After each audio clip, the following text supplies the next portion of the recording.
give us like a heads up. Hey, 30 seconds. Whatever type of thing you want to do, so we can see Matt dance.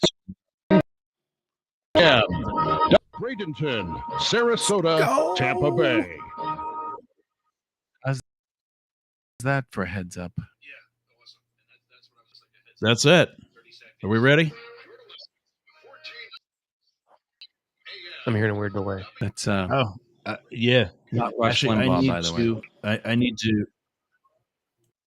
It sounds like him. We were talking about that last week or 2 weeks ago. Hope you guys all had a great. I think I still need to take, because we're going to hear that feedback. I think I still need to take you off camera. Announcer. Okay. But yeah, let's get going.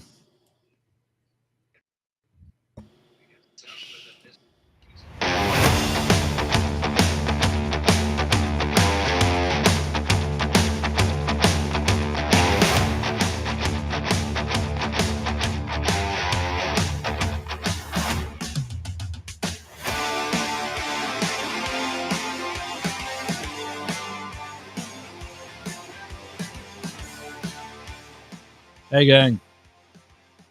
Hey. We got to see Matt play a little air guitar there. I'm a pro rock and roll air guitar Hall of Fame. Have you ever watched the actual like air guitar competitions that they I've heard of it. It's pretty epic. It's pretty great. I've heard of it. So starting a new thing right now, we're just starting with like all three of us out. Wednesday, I got chewed out because I came out first. And then after doing like the intro of like what we're going to do today, I brought Marcella out, and that pissed her off. Because now I'm like a sidekick, or she's like a sidekick, and we're not co-hosts anymore or whatever. And I'm like, oh, okay. Yeah, good point. No, it's your show. You can take the top of it. That doesn't bother me at all. It doesn't bother me either. So because anyway, we know who's the boss anyway. Yeah. Yeah, there he is. Matt Deemer, everybody. Today, NPR versus Fox. I always thought NPR was middle of the road, very middle of the road. Fox doesn't think so. And one of the editors at NPR doesn't think so. Also, big question I've got: AI versus cameras. And then kind of sort of, in that same line, we're going to ask Matt about AI versus crypto. Which one's more dangerous, and which one, when we talked before about words. Congress trying to do regulations with verbiage from 30 years ago. And then finally stick around for 702 renewal. Is that going to get a vote, or what's going to happen? But first up, NPR. When you look at like all the fact checkers, they're pretty much right down the middle. A lot of it leans left occasionally, like individual stories. But as an agency, they're graded right down the middle. And recently, one of their editors came out and said, nope, not true. We're libtards. I don't think that word was in the article, but... No, it was, that's me. But I did not see that, yeah. But there's 3 links for it in the show notes that'll be available later today.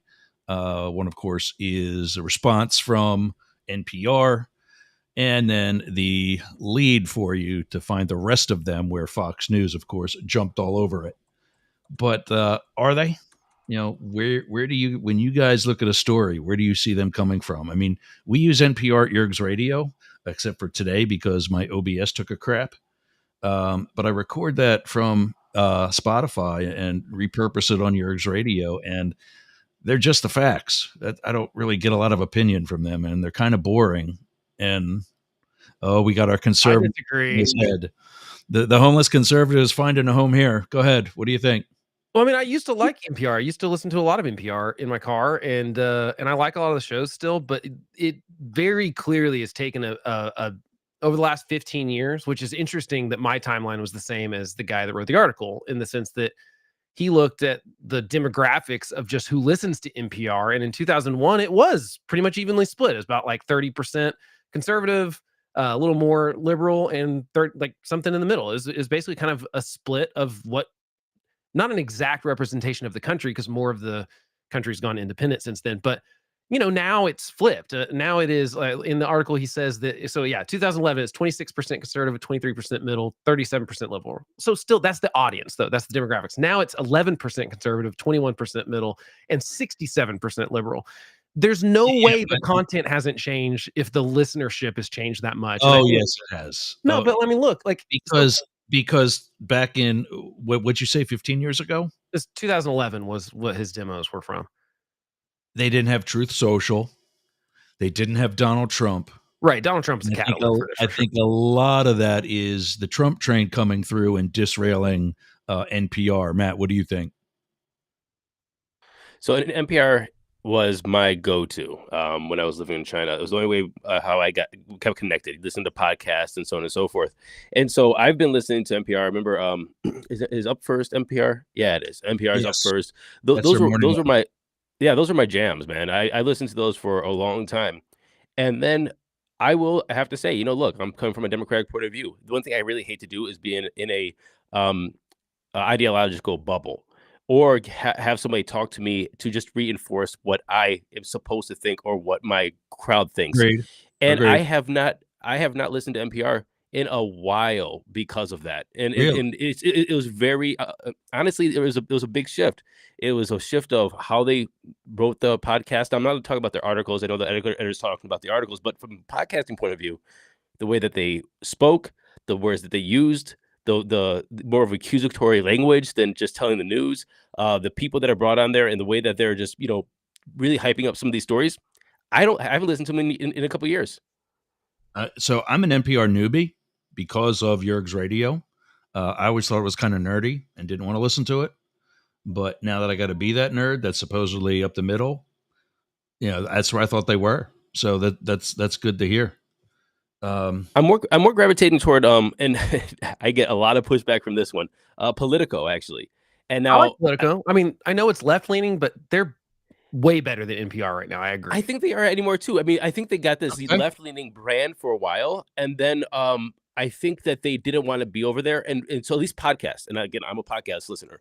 When it comes to their daily politics or podcasts, or their tech podcasts, I feel that they're pretty balanced when it comes to what they're putting out there, and they're very easily going to criticize the Biden administration as well as Trump and everything else in between. So I have to agree. NPR has went a little more left than I want to listen to on a day-to-day basis, because I don't want to fall into the I'm just kissing my own butt ideology. But I think one thing that you're not wrong about, but I think there's a difference here. There's a difference between having false information put out there and shaping broadcasts to be a certain thing. And so it's not that they're I think they're both wrong. No, I think they're both wrong, because in law enforcement we have this thing called a lie of omission. I ask you a question.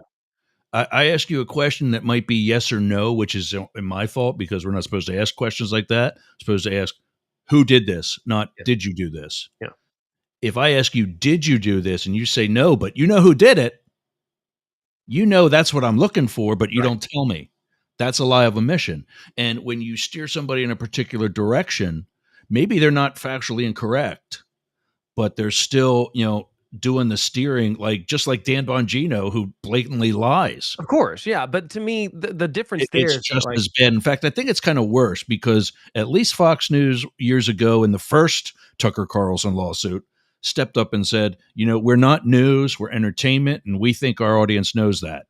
Well, if you've seen their audience, but at least they're saying they're not news. They're still coming off as it now, let's be honest.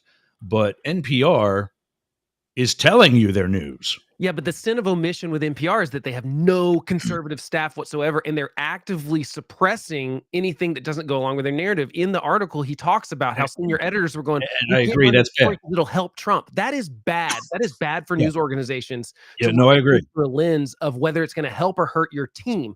That's not what the news is supposed to do. The news is supposed to take everything the government says to us and not believe it. That's what I think. That's what the news is supposed to do for me, is to say, here's what the bureaucrats say, here the politicians say. We're going to investigate it to figure out if A, it's true, And if it's not true, we're going to tell you that they're lying to you, and this is why. NPR is not doing that because, the specific examples he talked about, the big ones, were the Russiagate stuff with Trump and how they harped on that for forever. And to be fair, it's because they just hitched their wagon, as he says, to, who's the guy? Why did I just forget the Democratic guy? Adam Schiff, who was out there kind of saying, we've got all this evidence. And it turns out that they didn't have the evidence, and the Mueller report vindicates the story that Russia was colluding with Trump's, and they never mea culpa that. They never said, my bad, we were wrong about it. News organizations are going to get stuff wrong sometimes, and that's okay. But you've got to come out and tell us when you get things wrong. And they didn't 100%. Do that. And then they did the opposite of that with Hunter Biden's laptop stuff. That ended up being an actual story that we should have been ran, but it just got suppressed, and we said, we're not going to do this. And I think what that does, what's really bad about this, is that when NPR or Fox, and by the way, Fox News does the same thing. It's just on the right. Yeah. Okay. Yeah. I'm not saying either one are better than the other, but what I'm saying is that when news organizations do that, what happens is that the public loses trust in those news organizations. And what clearly is happening now, if you look at the audiences, is Fox is saying their audience is all conservative, and so they have to now cater to that audience. And NPR's is now all liberal, so now they have to cater to that audience because the other side doesn't trust. So if I send a link to someone that's conservative, I can't send them an NPR link because they're going to discount it. They're going to go, they lie. I've got to send them a Fox News link. Now that's ridiculous that we're doing that at this point. I actually had to do the very same thing. I went home for Thanksgiving to Pennsylvania last fall, and got very strict instructions from mom and dad. No talking politics. Right. Because both my brothers are Trump supporters. So finally, one of my brothers opens his mouth and talks about how Tony Fauci invented the COVID virus. Right. So what do I Google it. The one story I found was from Fox News. Right. So I gave it to him, because it was them disproving that very accusation. Who's bigger, you or your brother? Physically? Yeah. Oh, me. Then you're right. They just beat the shit out of him, and it was called a day. Why is this an issue? You have a brother for a reason. He's a brother, not a sister. So you take care of business, and then you make sure that he understands who's boss. Look, I do want to put mom and dad. Man, you're a grown man. You know, when mom and dad just look away, you just pop him in the head, and that's it. You got a brother, and then he goes back like, "Oh, Ross hit me." You're forgetting I used to work for the government, where we get accused of doing that very same thing. So you know how to do it properly. You take him out back, or you got people for this. I mean, didn't somebody just commit suicide? I don't know what you're talking about, man. Finish up. We were just talking about the Boeing guy. I mean, there's got to be a guy you could call about these things, Epstein and anyway. Look, Boeing. I do the daily news every day. I read news articles, and I see it even, and that can be heard on Jurg's radio, by the way. Yeah, and you absolutely can. Daily crypto news on Jurg's radio.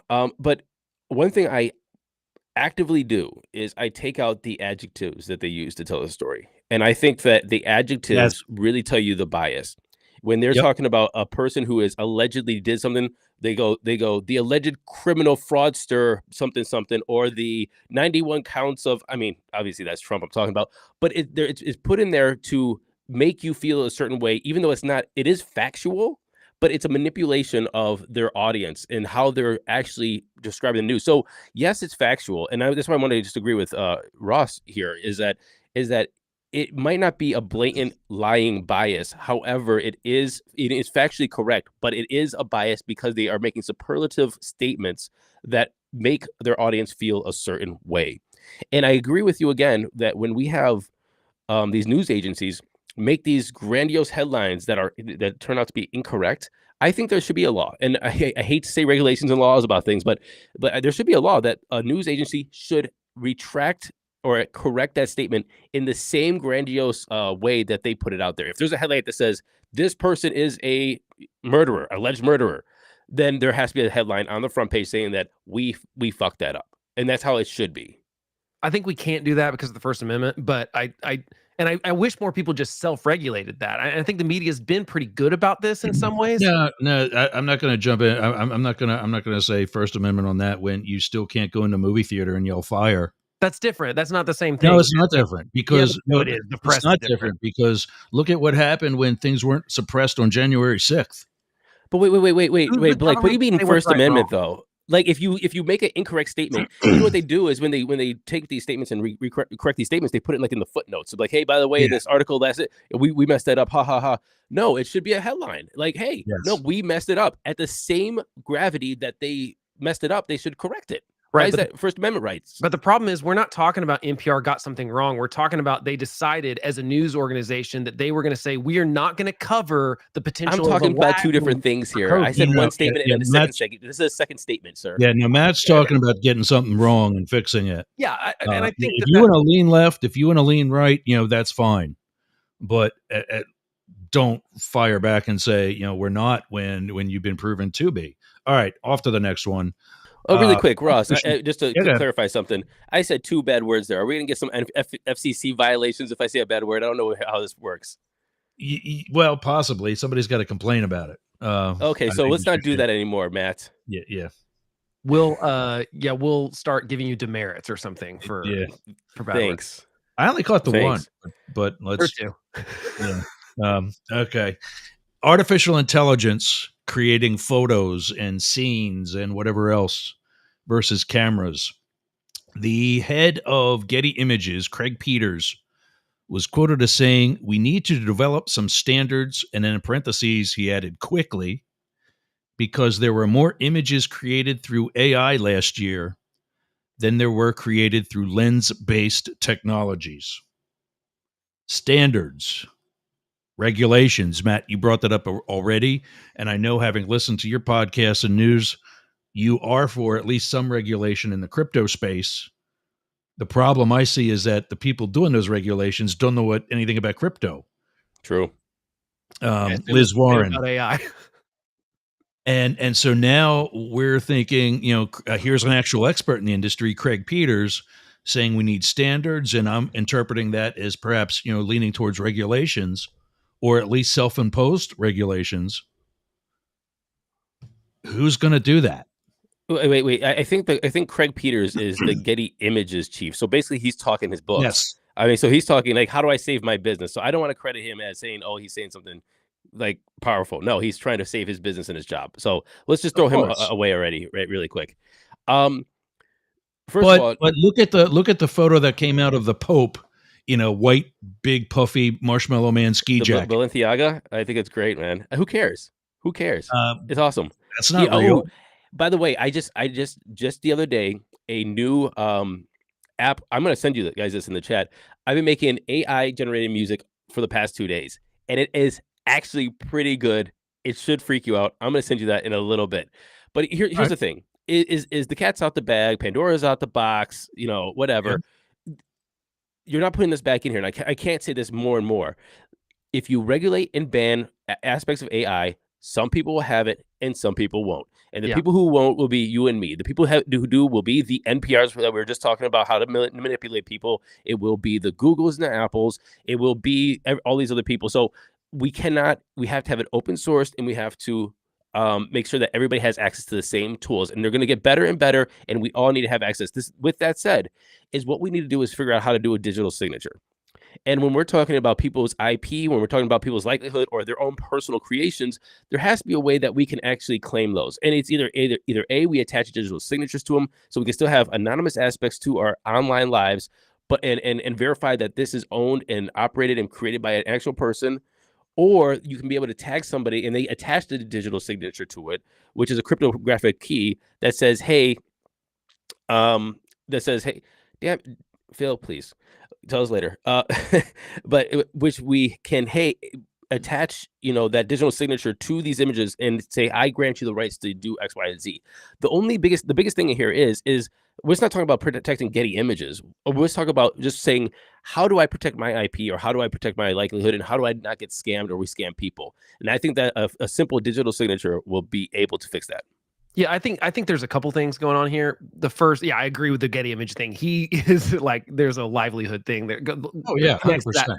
But he's not. Now, I also think there's no way he's actually right that more AI images were created than taken with lenses, because everyone's got an iPhone or an Android and takes 1,000 pictures.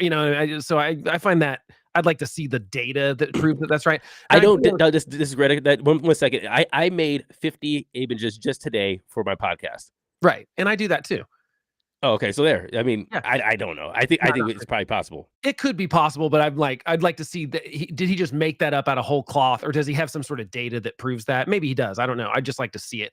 Here's the problems I think that people are talking about specifically with AI that I think are what people are worried about. AOC's on this too right now because there were deep fake images, like porn images of her, and I understand that like that's upsetting, right? That shouldn't be possible. But I don't know how the government can regulate this in a way that, like, I think what their concern is, what most people's concern is, and mine is, how do we know if this image is real or not? I think that's what people are concerned about. Now, we've already had this argument in the past with, like, when Photoshop came around, we had the same problem. People are like, what are we going to do? You can fake anything, blah, blah, blah. And now that it's making its way to video and stuff, it's a lot harder. And remember, did you guys watch 24 at all back in the day? Yeah.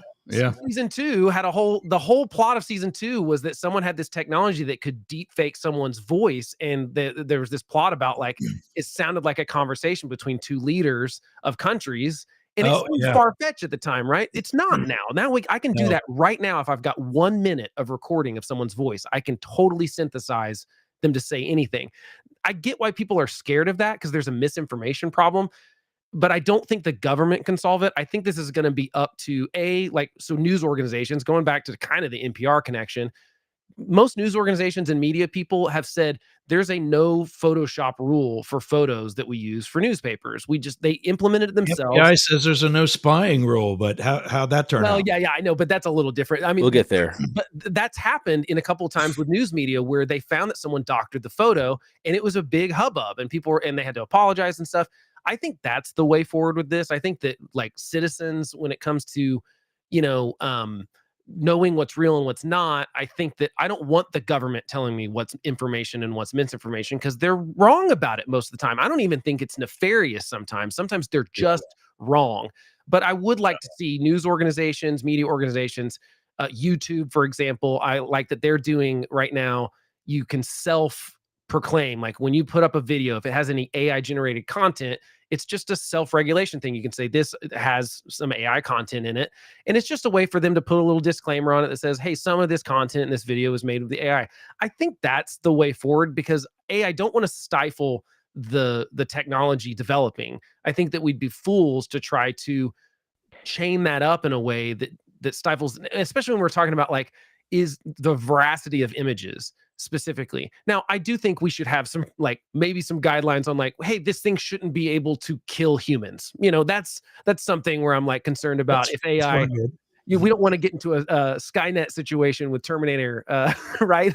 No one wants that. I'm fine with that level of, like, hey, we need to have some really, that could be international or something, but I'm really hesitant for government regulations to stifle the technology developing, because I think that if we would have done this with the internet's another thing where it's like, yeah, there's some bad that comes along with it. One, like, there's so much good, but there's going to be more child porn, unfortunately, on the internet. I would love to be able to stop that, but I don't want to get rid of the internet to do that. Does that make sense? So this dude went back to Isaac Asimov for his 3 rules. That's really good. And hey, you know what? If you get it right, you got it right. But so let me just tell you what I've been using AI for. So as you guys know, I'm running for U.S. Congress over here in Ohio 7th District. And so we built an AI call time bot to be able to call people and tell them about my policy, so you can interact with it as a real conversation. Like, hey, do you know Matt Deemer? Yeah, Matt Deemer does this. How does he feel about this issue or that issue? And it talks to you, whatever. And so we've been using it. Obviously, at the top of the call, it says we're AI. We're not trying to mislead anybody. The AI's name is Ashley. Well, we put it out there.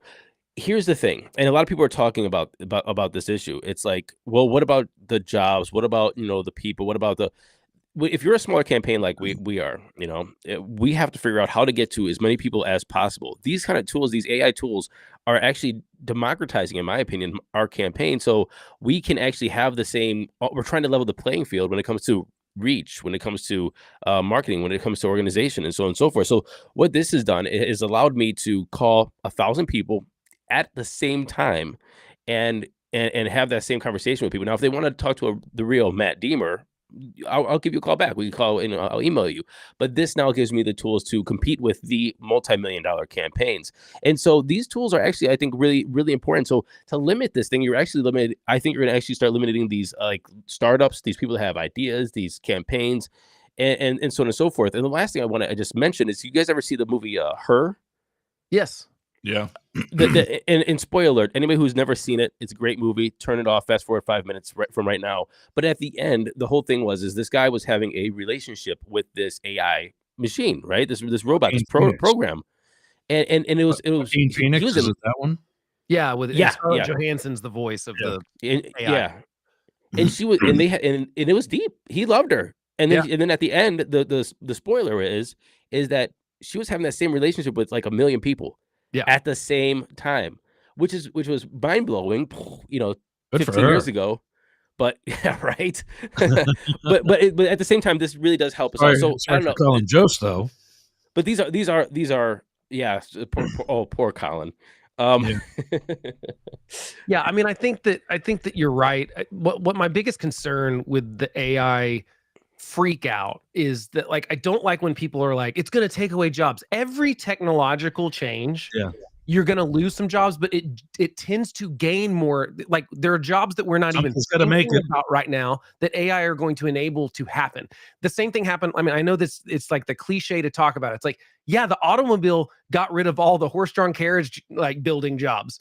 But you know what? It created a lot more jobs than it killed. And every technology is like that. Computers were like that. People freaked out about computers. People freaked out about the internet. People have freaked out about every big change. I do want to pose a question to both of you really quick. And this is my theory about it. It's like, I agree with you. I hate the conversation about jobs. It's always like, what about the jobs? There's going to be new jobs that are going to be created.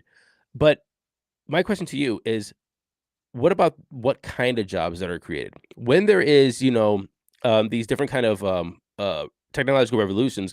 We say automation or robotics. Then we have, less people who are skilled at manufacturing and making things.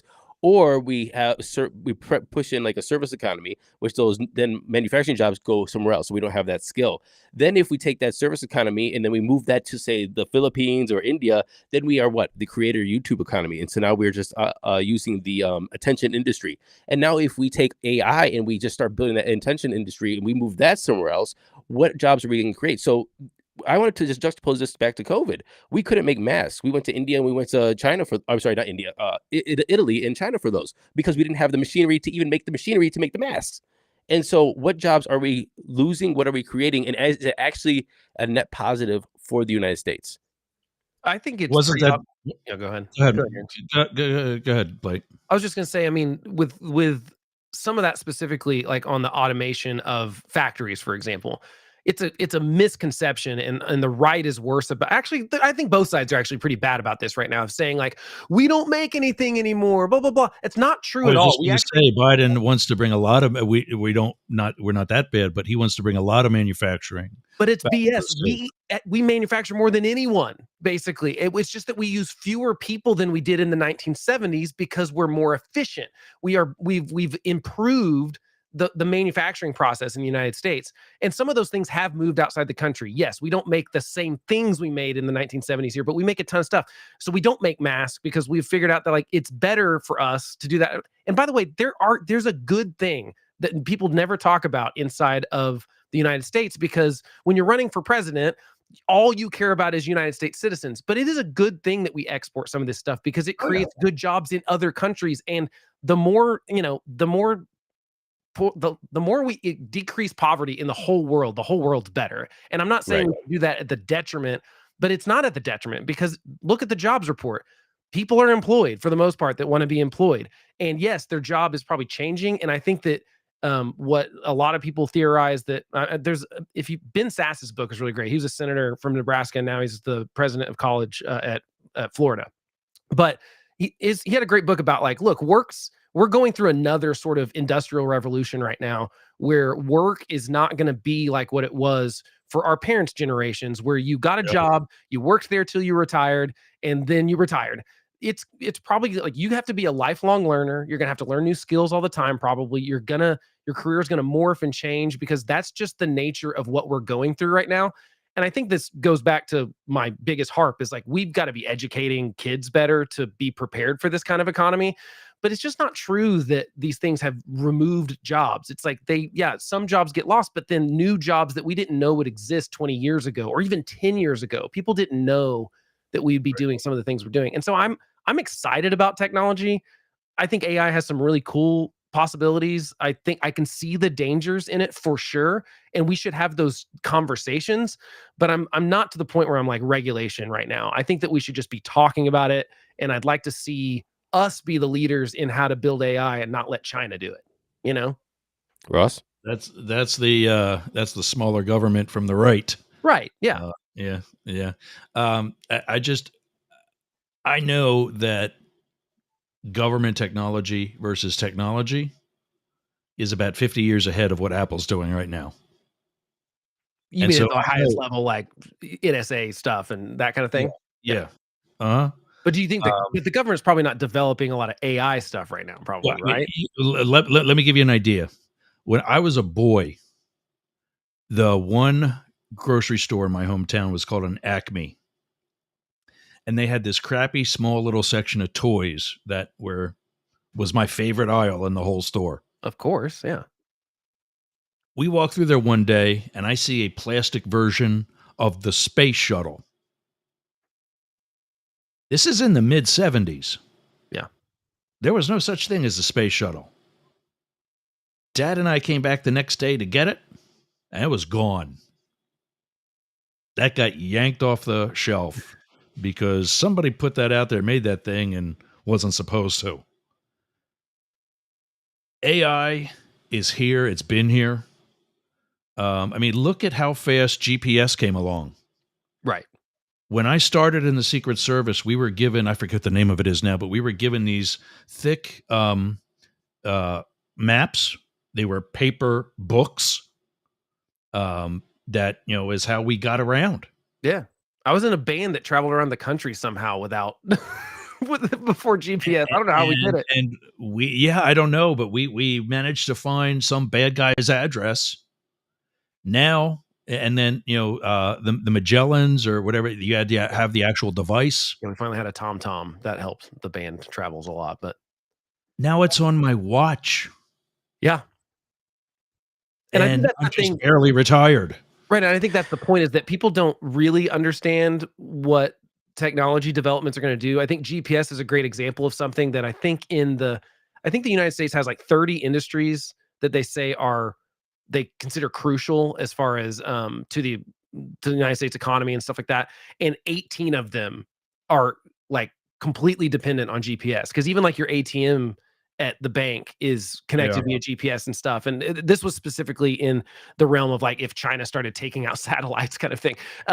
But so it's interesting that like when that was developed, you're right, I don't think we had any idea how useful it would be. And so I don't want to hamper AI from being able to do good, because I would say that most of those things that GPS does, I would say, are very, very good, right? I mean, I don't think that GPS is a pretty no one's like scary GPS. There's been no scary articles about GPS, I don't feel like, right? Oh, there was. Oh, you don't remember the whole like Apple Maps driving off a bridge thing? Well, yeah. I mean, that was more Apple Maps. You down dead ends in bad neighborhoods. Yeah. There was some of that. Yeah.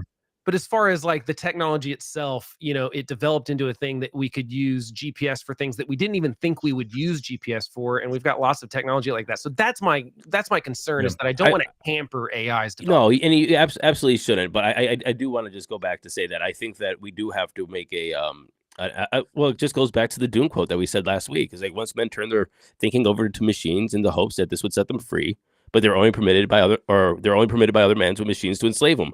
It's like we're turning off our brains with all of these different things. And so it's like, and this is with the jobs, the manufacturing, and so on and so forth. And just to go back to your point about what, like, we do manufacture a lot of things here, but we are having a huge point of contention right now about national security when it comes to high-tech computer chips. Right. One of the most precision manufacturers in the world, not here in the United States, but in China right now. There are different things that we have moved out. And again, like I said, the machines to make the machines that do the thing are not even in the country anymore. And so even though we do make some things, we don't make everything. And then when we say maybe it's a good thing that we do not have or make like masks here, it's good until we have a pandemic, right? And then we actually are tested of what we are able to do, and then we have to go right into emergency mode, and we have so yeah, I don't know. I don't know if it's something that we and again, we sound like a bunch of boomers talking about like, oh, I remember when I was a kid and I was reading a map. Yeah. These kids today, We're the next generation of boomers. No, yeah, I mean, guys. but I get what you're saying. But at the same time, we know how to read a map. Yeah. And Yeah, I can open up a map and I can navigate myself anywhere in the country with the map. And I'm teaching my kids how to do that because I feel like it's an important skill. Good for being you, able to Blake. do. Plus it gives them something to do in the back of the car on the road trip to Indiana when we go visit my wife's family. All right. One last thing about that, Matt. AI is the advancements of AI compared to crypto. Which one's more dangerous? Neither of them are dangerous. That's a silly question. Well, I mean, Liz, no, but we're going to wrap this up, but we'll definitely be coming back to this anyway. Liz Warren does have a point. Who? Crypto, Elizabeth Warren, the nut from I'll Pocahontas. be surprised if she has a point, but tell me what you think her point is. I'll be surprised. I roll my eyes at almost There everything she ever was, says. I made bank my first year trading, day trading, and trading crypto and investing in crypto. That's what paid for almost 50% of this house. But I know a lot of people that lost money, in my opinion, because they didn't do their homework. Right. But in a lot of people's opinion, also because they got scammed. And we said before that YouTube, for example, allows you, in fact, kind of sort of makes you put a disclaimer whether or not you're using artificial intelligence. You don't even answer the question because we know for sure we're going to come back. We got to take a break. When we come back, we're going to talk about the 702 renewal that got snuck in here this morning. Blake. I'm sorry. I didn't get on last night. I'm sorry. Yeah. But definitely that's going to be the big thing because it's a lot of good points. Let's see. 1490 WWPR, Yerg's Radio, 99.1 WDJY. We'll be back after these words. Does your house smell nasty? Do you want to freshen it up a little bit? Go to aromabypeter.com. Check out all of Peter's candles. It's what we burn here in Studio Yerg's. I'm burning right now leather scented candle. That's right, leather scented. So go to aromabypeter.com/Yerg's and check out his candles today. I'm Jane Stahl, retired English teacher, and with my BFF, Susan Bebeck, we manage Studio B Fine Art Gallery in Boyertown, Pennsylvania. We showcase the art of hundreds of local artists, publish books of the poetry, prose, and art of local writers, offer classes, art parties, workshops, discussion groups, cater dinners. We've even hosted a wedding. And we're here to be the go-to place for friendship, learning, and fun in our community. Virtual tours of our exhibits are available right here on Yerg's Radio. Let us introduce you to some amazing art and artists. Check out Jane Stahl and everyone at Studio B in Boyertown, Pennsylvania. Please visit our YouTube channel, Talk TV 24. How's your website doing? I'll tell you how mine's doing. It's awesome.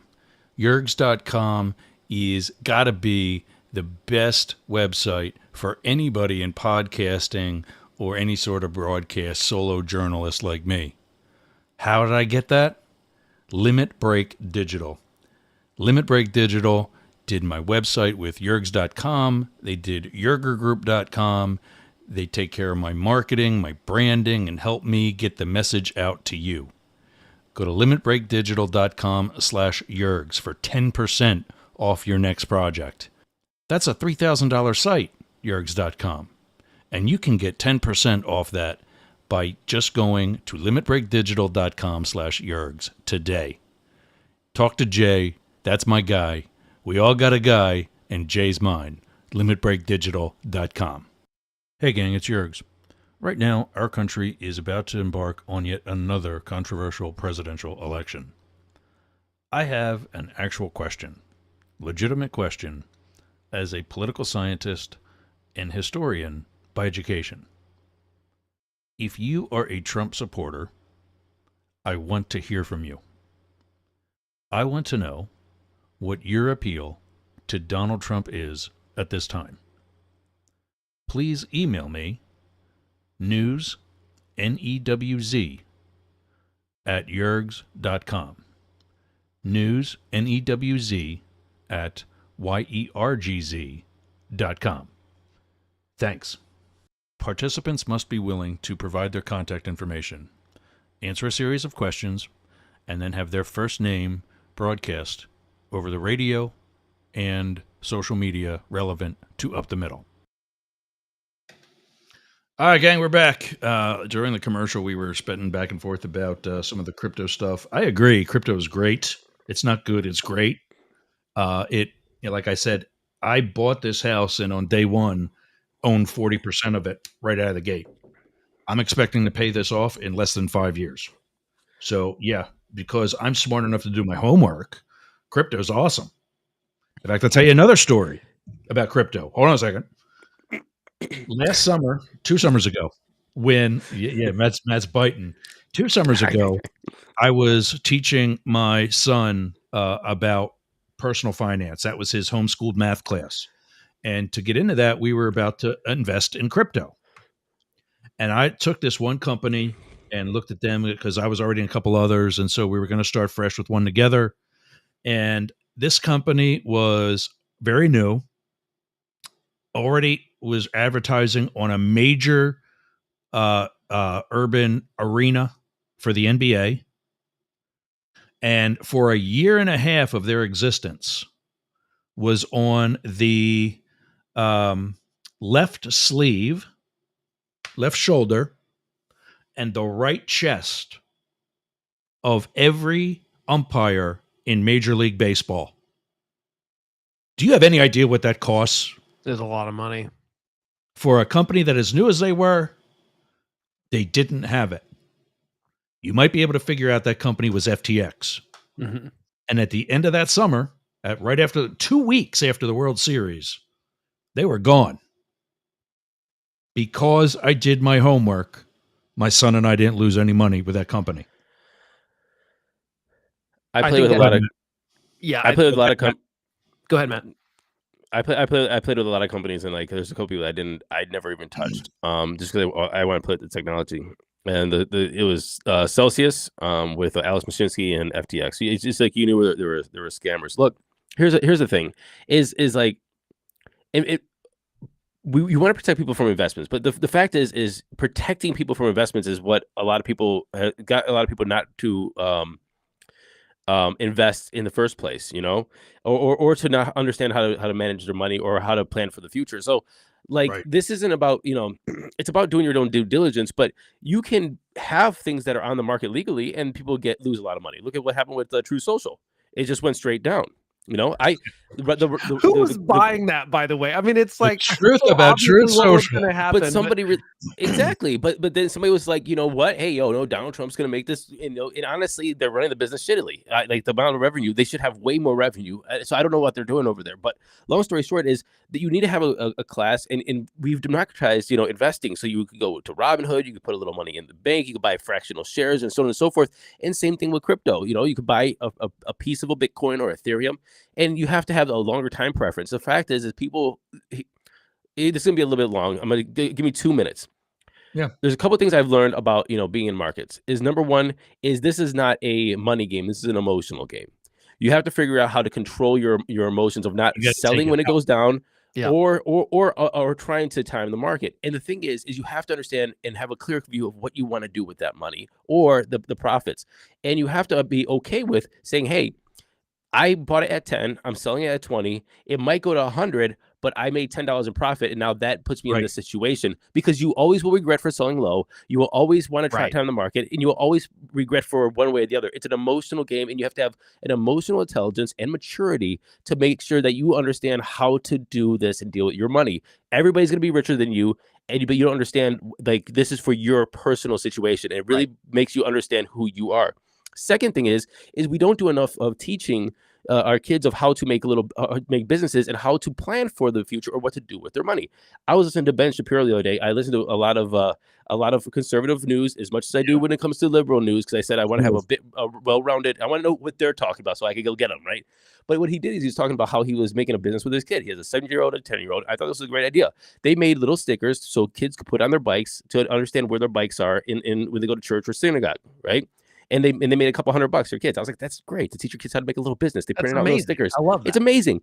Then they took that money and he taught them how to invest in stocks. So they made a little Robinhood account or E-Trade or whatever they're using, and they invested in stocks. And then he's teaching them time preference about saying like, hey, let's figure out how long you wait. These are the kind of things that we need to be teaching people, you know? And so it's not about looking for this. Everybody's going to lose some money in the market eventually. I bought, there's 2 stocks that I bought and I never got money back. I bought Robinhood on IPO, never went back up to the $45, $50 price. I sold it right when I thought I was like, it's going to go down. So that was one of my best trades. And the other one was backed. It was a crypto adjacent company. And I went to basically zero. I've lost money. It wasn't like, so it's like, you're going to do that, but you have to have this emotional intelligence and personal intelligence to make sure that you weather those storms. This is an emotional game, not as much as it is a money game.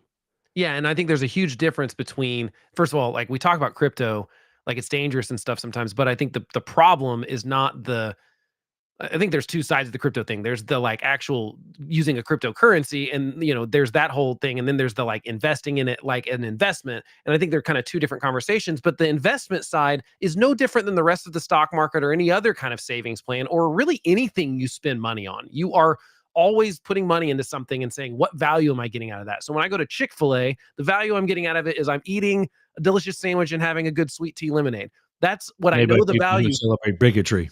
Oh, come on.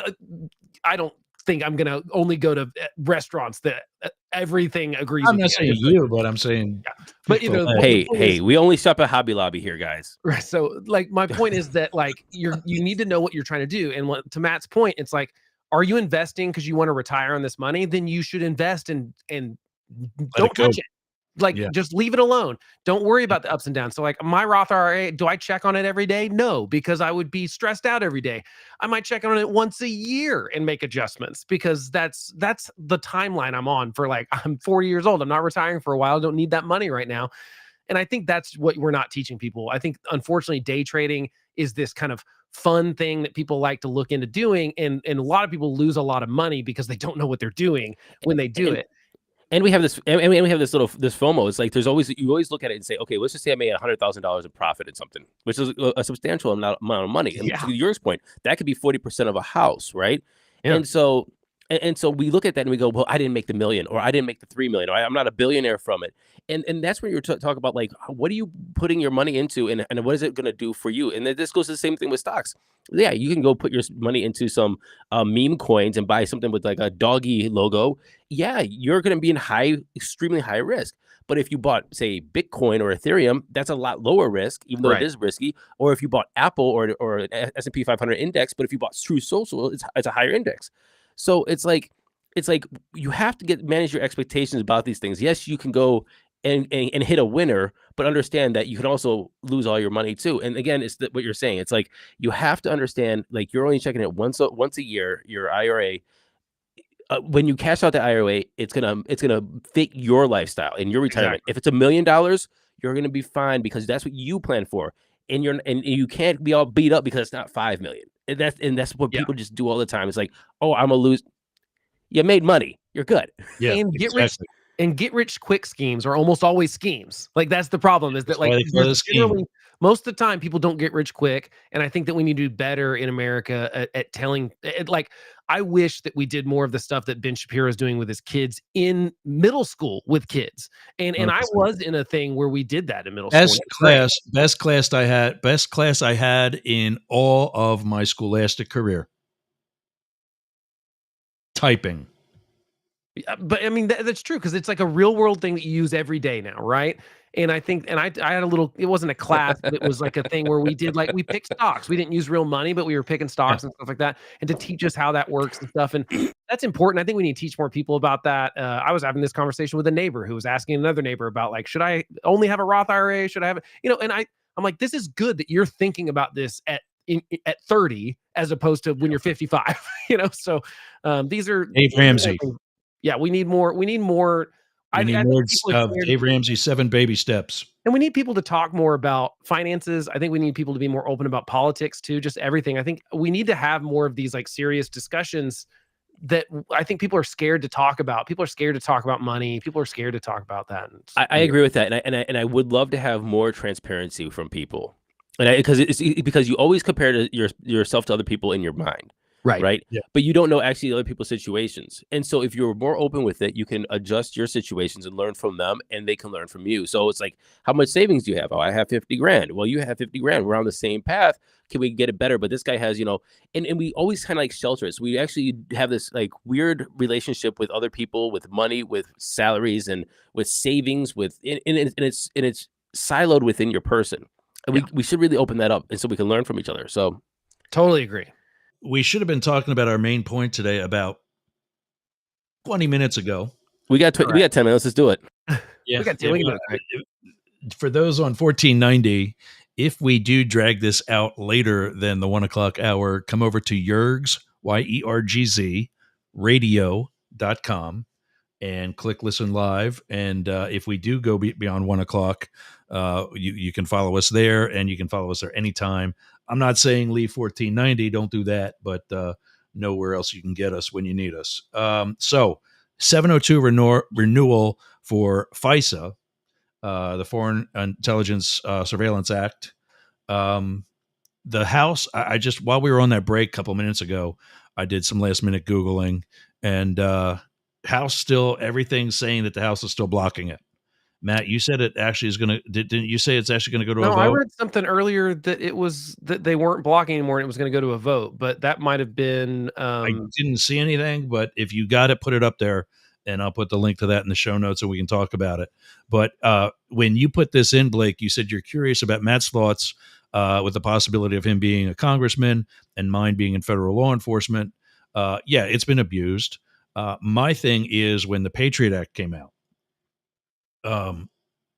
everybody said, "Oh, you're going to listen to my phone calls." No, I'm not. I've got this thing, this person. It's called a boss, and he's going to be. What would you do for me today, Yergz? Oh, I know who Blake Fisher is screwing around with. Should we tell us? Whoa. I'll give you a hint. It's the same person I have been for the last 18 years. So there you go. Not news to Whoa, anyone man. else. What are you doing? You know how boring that is? It's very boring. Yeah, exactly. This dude is trying to destroy relationships here on Yergz Radio. I could have came after you there, Congressman. Hey. So as a future congressman, Matt, what's your take on 702? Or did you not get enough time to really check it out this morning? No, look. I lived abroad for about 15 years, and here's my issue with it. It's that the United States is one of the only countries in the world that have people who make foreign income pay taxes at home. Now there is a limit. I think it's like 100, and it goes up every year. I think when I first moved there, it was like $80,000, but now I think it's up to 120, 130 or something like that. Anything above that, you pay into that bracket. But we're talking about not paying taxes as American citizens to be an American citizen while you're living abroad making a living. And then you expect that taxation to be representation of your American citizenship. And if your American citizenship is somehow subverted and your constitutional rights as an American subverted by some act, I think that is unconstitutional, and it's not taken into consideration as what are we getting as American citizens, and what does being an American mean here at home or abroad, and that really has to be taken into consideration. And so I think that any chance for abuse of this, or the abuses that have been happening, or the chance, because if you're living abroad, you're talking to foreigners, you're talking to somebody. I don't know who you're talking to. You're always talking to somebody that is not an American. And so I think that wait till you have a top secret security clearance and you have to write all those names down. Yeah, I mean, you might have that, but the thing is like I think it is an overstretch and an overreach in a subversion of our constitutional rights, and I don't think that it should matter where an American lives. You have to be protected under those rights. And if not, you have to change what it means to be an American, pay taxes while you're living abroad, and the benefits that you get. And to be perfectly honest with you, it's almost a joke in the international community about the amount the State Department actually helps American citizens abroad. Every other country, like the EU, if you're in some Portugal or Italy or even Argentina, their consulate are like, they're like there, man. They're like, hey, yeah, we'll help out my people. You call the State Department, and they're like, yeah, you're arrested. Oh, did you get prosecuted yet? We'll see what we can do. It's almost like a joke, So Yeah.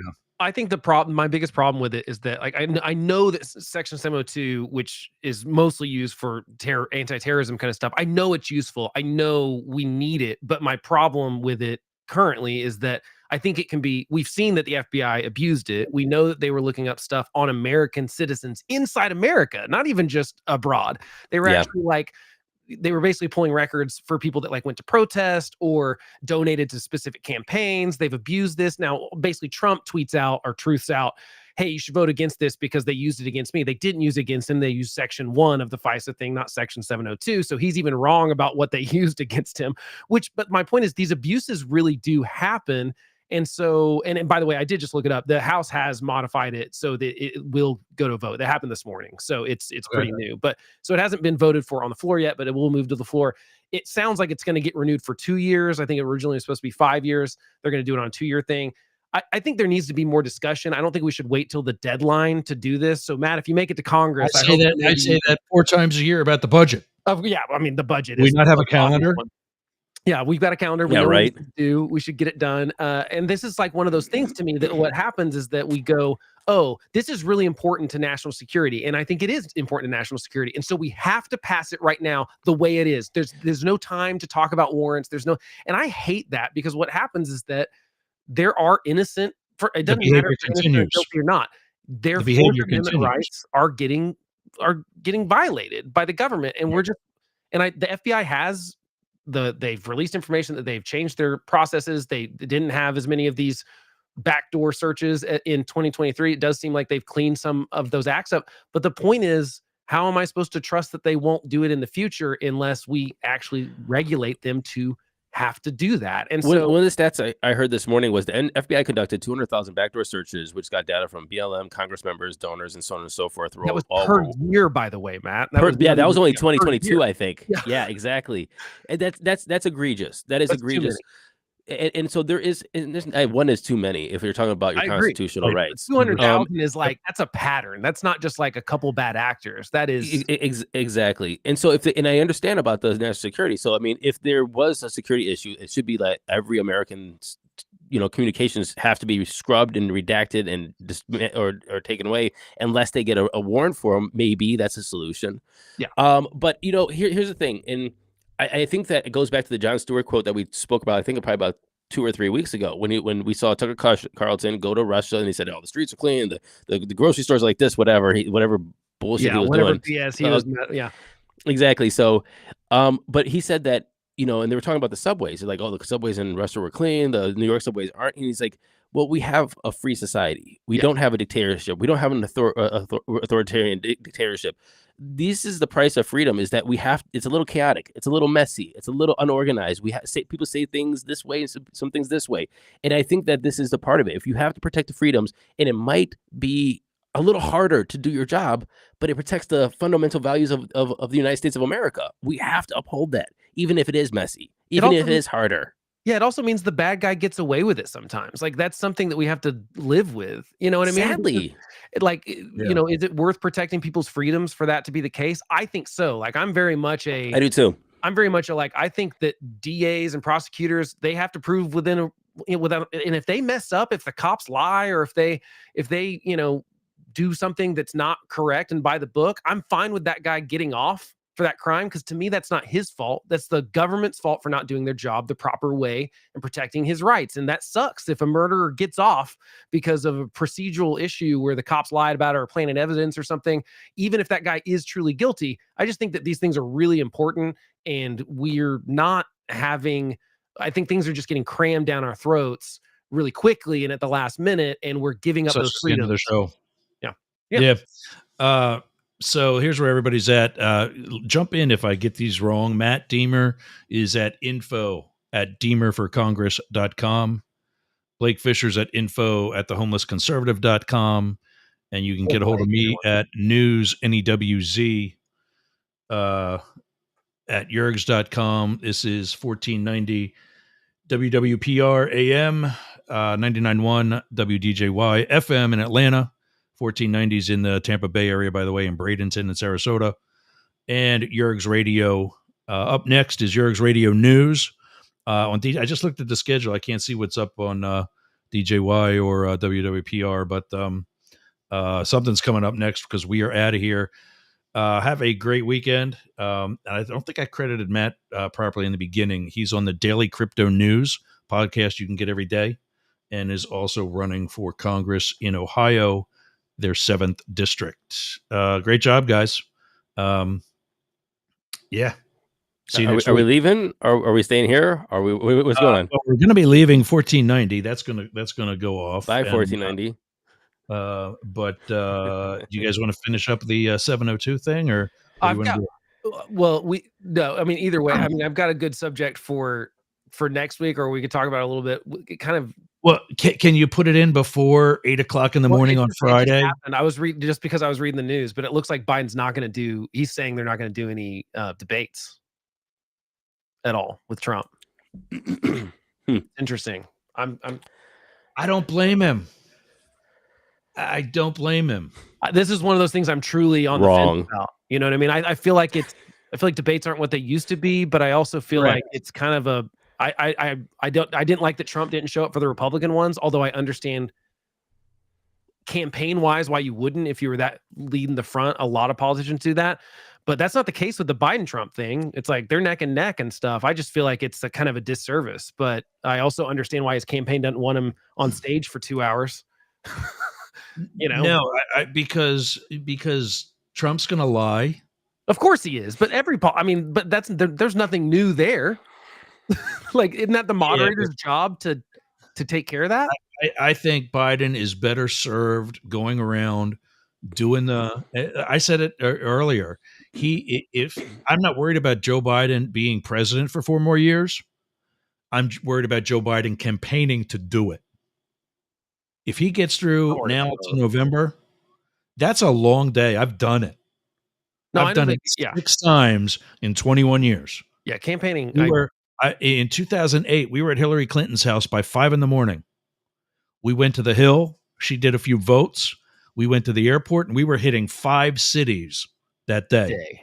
That's crazy. We were home around midnight, and we came back the next morning.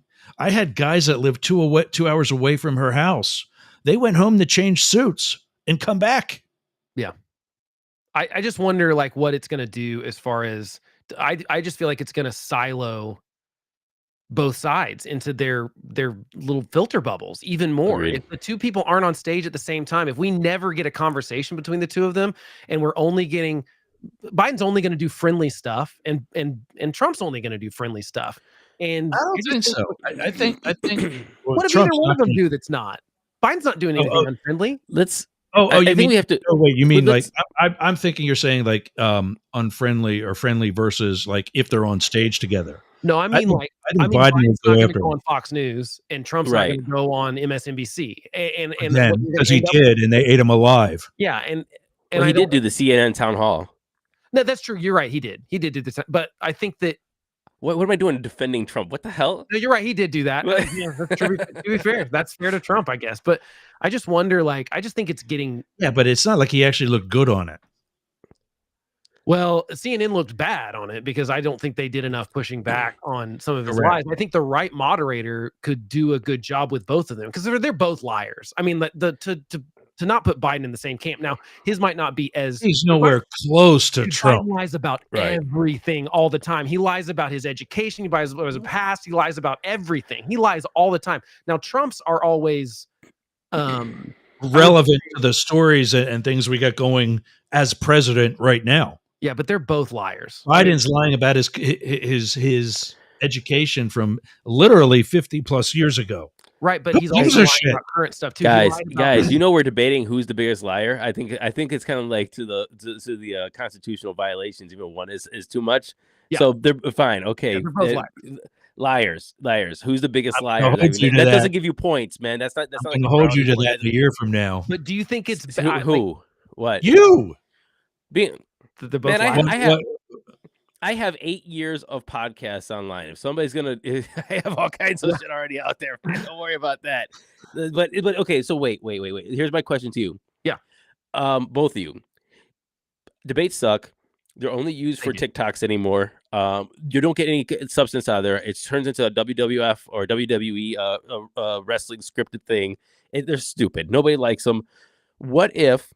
And if I wish more people did this. What if they just sat down for a long form conversation, Joe Rogan style or something like that, 3 hours, 4 hours, and just chill. Go on Patrick Bet David or somebody else that is like David Pacman or something that's left and right, Yeah, but different people just to do a long form. Like I mean, here's my dream debate format. If I could, Or how about on the lunchtime happy hour? My dream debate format would be Biden and Trump sitting across from one or two moderators and no audience. I hate the audience at debates. I think audience at debates is the worst possible situation. I've gone to live ones here in the city for like city council stuff and whatever. And the problem with audiences is that you can tell the audience, please be quiet, please don't clap, blah, blah, blah. Do you know who's going to not do that? Is the people that don't give a crap about the rules. And it makes it sound like there's more support for something than there's not, because the polite people just don't jump in. And so I don't like audiences. I would love to see Biden and Trump get into a room. And then I think moderators need to be able to just like mute the mic. I think they need to be able to be like, nope. And I just wish more. And the last Republican debate was actually really good. I think the last one was NBC, and it was like, I think that was the last one. I might have but the moderators did a really good job. It was substantive. I just think, unfortunately, people don't care about that. But I just feel like the biggest disservice right now in this presidential race is the fact that neither one of them are going to have to debate each other. Probably neither one of them are going to go on a truly unfriendly kind of media thing.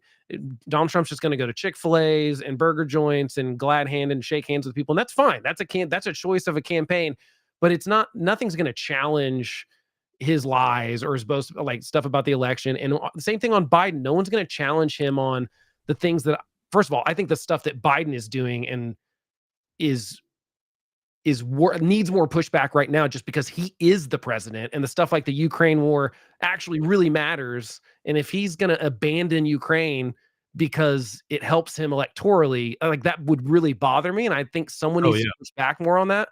Same thing with Israel and Gaza. It's the same thing there. It's like, he's not really doing what he principally thinks is right. He's doing what he thinks is going to get him reelected at this point. Right. So I think that needs some pushback. And I think that if we don't have a debate, I don't know where that's going to happen. And I agree, though, Matt, that the debate format it's gotten out of hand. They do suck. It's like people are, same thing with most of Congress right now. They're really just trying to get little clips they can throw in a thing for fundraising.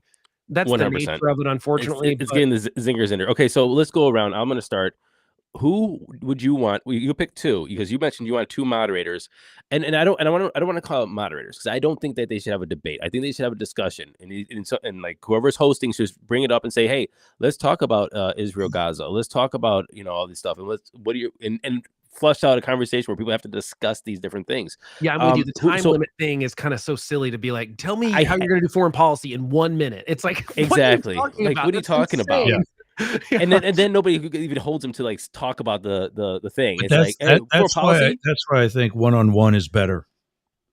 One-on-one, put it on social media, put it on YouTube, put it on the moderator's page, whatever. Yeah, I just think there needs to be an antagonistic version of that one-on-one. Someone needs to be going. Yeah, and I would hope that would be the two, Matt. So what? You're two, one from each side. I don't know because if let's be honest. I think party system. I think Patrick Bet David would be one. I think he would be one, and then Jon Stewart.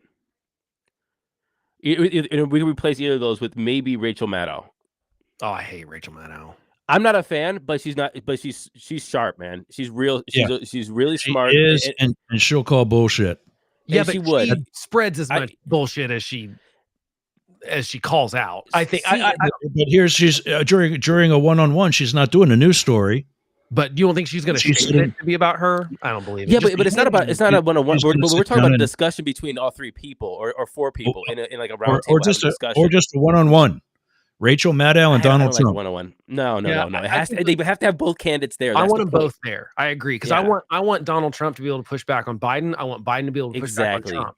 I want And that's that why- dynamic to happen. And that's why I say all three of those, because I think they both have enough well-rounded, and they're read enough, and they know how to articulate enough to push back on both sides. Like if something comes up from either side, and I don't think it actually puts them any one of them in a position where they can push their agenda because they're both in that room.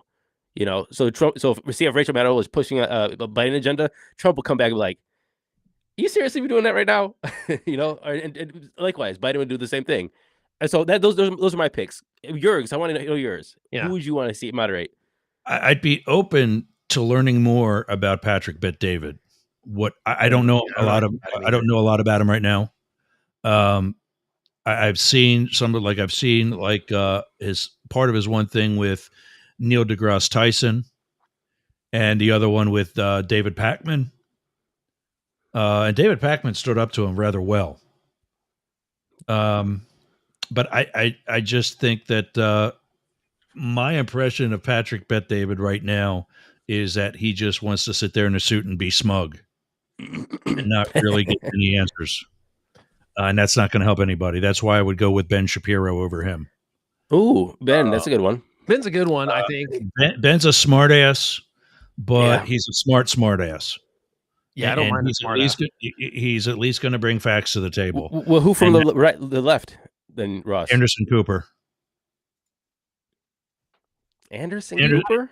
I think Yeah, here's my problem with because most of the. first of all, yeah, go ahead. in both cases for either side, and this is where either Patrick Bet-David or Ben Shapiro won't do well, is that to get other people to watch it, not be in the studio audience, because we won't have that, but to get them to watch it, you need name recognition. Yeah, you're probably right. Although, do you if it's Trump and Biden? And- Do you? You don't need it. Yeah, Trump no. and Biden. You Yeah. still do. You still do, because Trump and Biden who was- and Matt Deemer who moderator. was- They'll be watching it. Yeah, I who think was you're right. that one? I forget who she was, but there was that one moderator, a female. Maybe it was from CNN, but she did a horrible job. Was this the one-on-one with Trump specifically that you're talking about? I don't remember. Maybe Kind of got razzed for it. It's the brunette. I forget her name. Katie something. exactly my point. I don't Nobody knows who it is. Right, but to me the problem was If that you have Anderson Cooper up there and he doesn't hold Trump's feet to the fire, we're going to know it. Yeah, I think you're right. I mean, I'm on the fence on like should they be famous or not, because my two people would be like Barry Weiss and someone from like Steve Hayes from the Dispatch. People that are more writers, more like traditional journalists. Interesting. Barry White, isn't he that like No, she black soul guy with the smooth that's- sexy that's voice? Barry Yeah. Manilow. No, that's That's Barry White. Barry White. Yeah, Barry White. Barry This dude Manilow. said Barry Manilow. Barry Manilow. Oh wow! Barry Weiss was at New York Times and left in the whole like hubbub. Like she basically got forced out because she wouldn't go along with a lot of the crazy progressive stuff that the really young staff wanted to do, and she started the Free Press, which is where that article was for the NPR thing. That's where that op-ed Right. was. Yeah, from the guy. right. I think she does a really good job at being like, she's a liberal, but like, I'm not going to go along with this crazy stuff of like, she hates the DEI stuff because she can see she's Jewish, lesbian. She's like, I can see that this is bad. And I think Steve Hayes is a guy that left, it ended Washington, whatever. It started the Dispatch with Jonah Goldberg. And I think it's just like a traditional journalist and actually a conservative, not a water holder for the Republican Party, just like Barry Weiss isn't a water holder for the Democratic Party. And I think that's what we need in this kind of thing, but they're not big names. If I had to go with a big name, I think Ben Shapiro would be a good one. And You think he's big enough? Oh, he's huge. I just- huge. Yeah. I I just still think don't Jon think Stewart is the name though. Yeah, I but Jon Stewart is too much of an entertainer, and I think that's a ding against him. In the sense But did you watch The Problem with Jon Stewart? Yeah, I did. I think it was excellent. Yeah, but I think that he tries to ride that line too. I really like Jon Stewart. I just think that I don't want him hosting a You presidential can't get debate. past the fact that he was a comedian is where you got to start. I think that's the problem, and it's the same thing with some. It's not that I can't take a Bill comedian Maher? seriously ever, but Bill Maher's a little bit like that too. It's like this is about me and my show, and I wouldn't want someone to try to make you talked about the politicians wanting to make clips to pass around. I don't want the host doing that either. That's a good point. And so that is a good point. And I feel like Ben Shapiro is someone that's big enough that like he doesn't need, like, he's fine. He's making Even tons though he of doesn't have any network recognition, any you more think he's famous. big enough.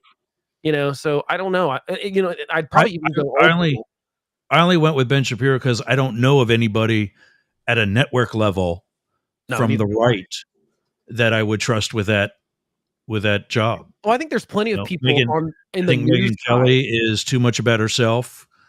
Dan Bongino and Tucker Carlson, enough said. But I mean, there's people from Fox News, like news, like Brett Baer. I would trust to do it, but not. I like Brett Baer, but not Hannity. Like Hannity did the one between Newsom and I didn't like it because I thought like he didn't do a good job with it. I think that could have been Newsom tore him apart. I think Newsom tore them both apart. I think it was I think it was just bad. I think that both. I just didn't like it. I thought that it could have been really substantive and really good. And I think it was bad for two reasons. One, the Republican debates were still going, or on some level, still had some level of popularity. Yes. Yeah. And two, why is Ron DeSantis taking on Gavin Newsom when he's supposed to be taking on everybody else in the Republican Party? But I like the idea of it because I like the idea of red state, blue state going like, here's what we're doing and here's what we're doing. Do it in December of 2024. Right. Or do it now. Yeah. Timing. But I think those are important conversations. And DeSantis is out of it. I think those are important conversations to have, and we sort of do that. I would love that more often, absolutely. And I wish we had more conversations about what states are doing, because I think that I'm definitely a federalist. Like I think that we should be using these 50 states as little petri dishes of like see what works in places, and when something works really well in one state, maybe other states will copy, and that's been how the country works best. You know, here's my next. I love these matchup things. Maybe Ray hates it, but who would you like to see? Governors would you like to see debate? I don't know enough of the governors. I want to see Kathy Hochul and Kristi Noem. Yeah, I don't know enough about either one. I mean, Kristi Noem's a little bit of a chameleon, I feel like. You know, I feel like which I mean, every politician is. I think Larry Hogan's my guy. I mean, he's not a governor anymore, but he was governor of Maryland. Right.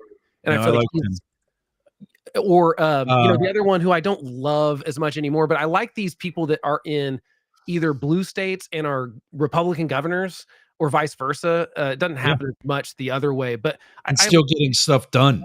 Well, and just like and end up with high approval rates where they go like, yeah, these people are actually governing. Like that's what they're doing. They're clearly not. Larry Hogan, most people don't know his name because he doesn't.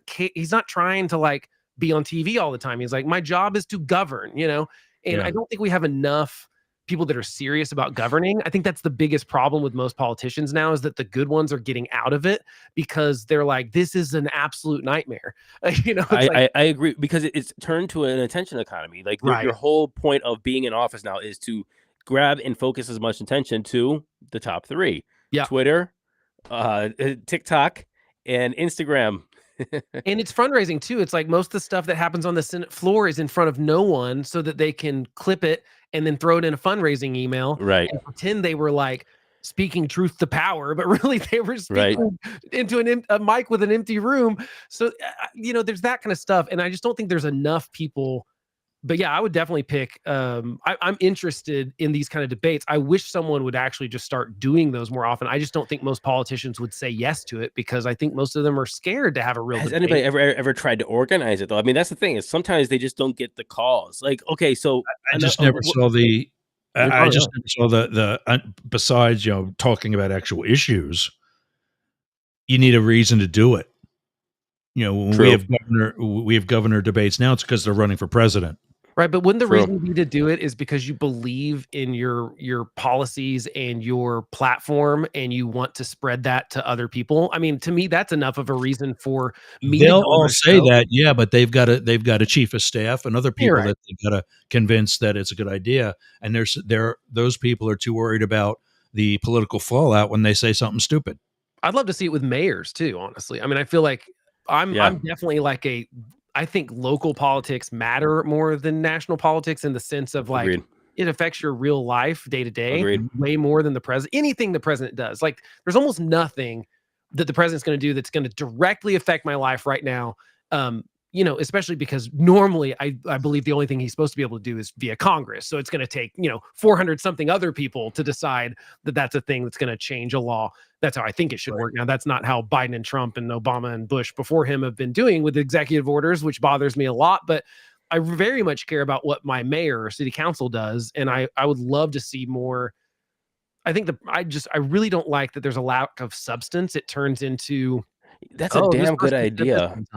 Yeah, I love podcasting and I love having these kind of discussions. So I mean, maybe my new show is to get the mayors of the towns together that are on the opposite sides and just say, how do you guys govern your cities and policies, and what do you think of different things? That's a great idea. Well, I'm certainly looking for new format stuff. The homeless conservative. I was actually going to ask you that though.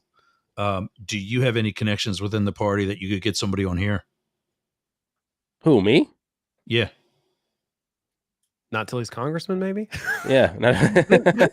Call him in 6 months. I mean, call me in 6 months. You're obviously high enough that you're the nominee for your district. You got to know somebody. I don't know. Maybe another candidate. Yeah, you're one of 800 and I can't do that math right now. 874 people, right? Is that right? I ain't trying. I ain't even trying, bro. That sounds right. That's a fairly small group. I mean, when we're looking at the whole country, I'm interested about it. And I think that's what bothers me is just like, I want to see more debate. And I feel like we're just going into our silos more and more. And look, I've got a channel called The Homeless Conservative. I'm obviously putting my bias right in the title of it. Right. But I'm also just going to I like to call balls and strikes. I'm going to call out politicians I like. Blake, where are you homeless at anyway? Well, I'm homeless because I don't. No, I mean, like, where are you? I don't even know where you. I'm in Oklahoma City. I'm in Oklahoma City. Oklahoma City. Yeah. Oh, okay. So, and I do actually have a house. I have had a couple people confused and think I'm actually homeless. I'm like, no, I'm not actually homeless. I am. Look at the background. He's at the community library. I am ideologically homeless in the sense that the Republican Party is essentially saying they don't want me. I mean, a lot of people at the top are saying if you don't like Trump and aren't on board with him, then we don't want you at all in the party, and we don't want you if you care about things like. Well, you're a rhino. We all know you're a rhino. Yeah, I was going to say that. Didn't we have that conversation that the actual Republicans are Republican in name only? Yeah, now we're right. They're the real Republicans, right? And we're just a party without any kind of. I mean, literally, there is no party platform. There has not been since 2020. That's a problem for me, and so that's why I want to have more discussions within both parties. I think the last solid Republican Party platform was 2012, because I think it's in 2016 already. Yeah, they sort of tried to do that whole autopsy after 2012. I think they got almost everything wrong about what was wrong about 2012 in that little autopsy. I don't think they actually. My thing for forever, actually since 2016, has been. I think most people just really want authenticity. I think that's actually across the board, not even just in politics. I think people don't like fake stuff that they can just tell. I think even, I know this sounds really like a weird analogy, but I feel like they even know it in movies. I feel like you see like Christopher Nolan, who does a lot of like in-camera stuff that's real. And I feel like you feel like it's more real because it is real, as opposed to like the Marvel kind of CGI madness. And I feel like we've done that in politics too, where, everyone's so worried about trying to be the person that like the focus group says they have to be, that they forget to be authentic. I think that's what Mitt Romney's problem was, is that he was, and McCain before him, and Obama was just really good at doing both. And most people aren't that talented.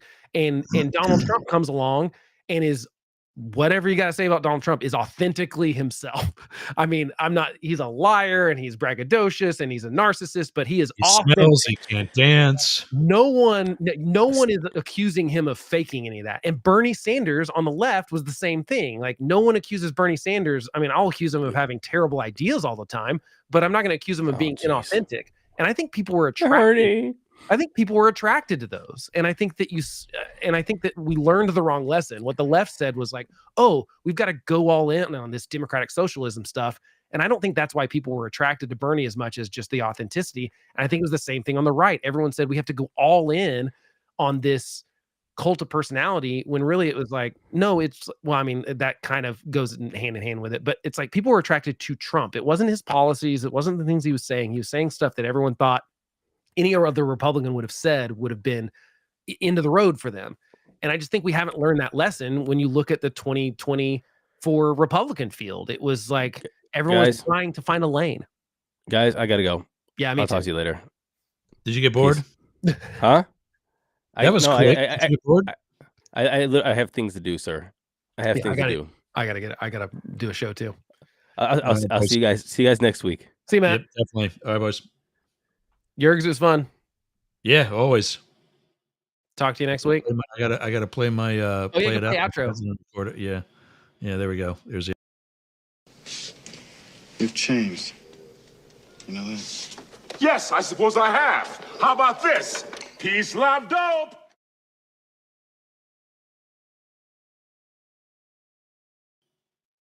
All right, man. See Talk to you you again. All right.